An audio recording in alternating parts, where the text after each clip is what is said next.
And with that, happy Monday, everybody. Here's hoping you had a fantastic weekend. This morning, we know the Super Bowl is set. It's there. And by the way, I've got a web poll, a Twitter poll. Weigh in. Let me know. I wonder who's winning now. Can we pull it up? Let me pull it up. Okay.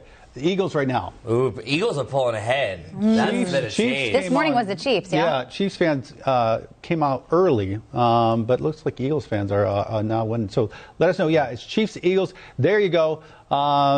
Eagles with 54% of the vote right now. Chiefs fans, you still got time. Twitter polls last 24 hours.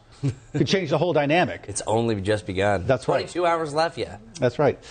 So the Birds representing the NFC after defeating the San Francisco 49ers on Sunday with a score of 31-7. Wasn't close. It wasn't unfair because, first of all, you got a backup. Then they put the fourth-string guy in there playing quarterback, hadn't played in years. And then the defense, all the penalties on the 49ers defense, that just pretty much took them down. The 49ers were so depleted that Christian McCaffrey almost came in as the quarterback. Well, they did run the Wildcat a couple times with him at quarterback, and who knows? Always next year. Yeah. On the other side, though, representing the AFC will be Kansas City, beating out the Bengals 23-20. That one was close. That one was close. Yeah. Came down to what? That one hurt. Field goal at the end? Yeah. It's just one of those games that once it's that close, because I, of course, am an honorary Bengals fan because of Kim. But the crazy thing is we were at my in-laws' house because her dad is a Chiefs fan. So they were battling. Oh, my gosh. So, I bet that was crazy. So I just sat back and I was like, oh, my goodness. But, yeah, may the best team win. Our friend Joy is pulling for the Chiefs, by the way. Okay, Joy. She just let us know.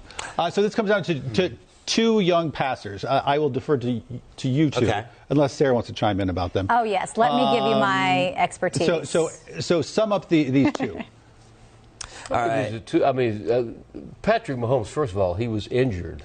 Yeah. He had a serious leg injury. He played like he had never been injured. So you got a guy that could tough through anything. I just think they're two predominant quarterbacks in the NFL today. They're two young guys with great careers ahead of them. Yeah, and Jalen Hurts was extremely doubted if he was going to be able to shoulder the load for the Eagles, but he's really proven it too. He's probably one of the best rushing quarterbacks in the NFL right now. So he can do it with his legs, but also... And he'd been injured as well. Yeah. He came back from injury. So both of them, and this gives Patrick Mahomes a 2-week window to heal, because his injury, he had a high ankle sprain, usually out a few weeks. He literally last game would hop to a first down on one leg. Some quarterbacks, I'm not going to name who they are, didn't play the rest of the season with high ankle sprain. Yeah. So that's Patrick Mahomes. That's the kind of guy he is. I mean, whether you like the teams or not, they're two great teams. Yes, they are. It'd be a great Super Bowl. I think they're evenly matched. Well,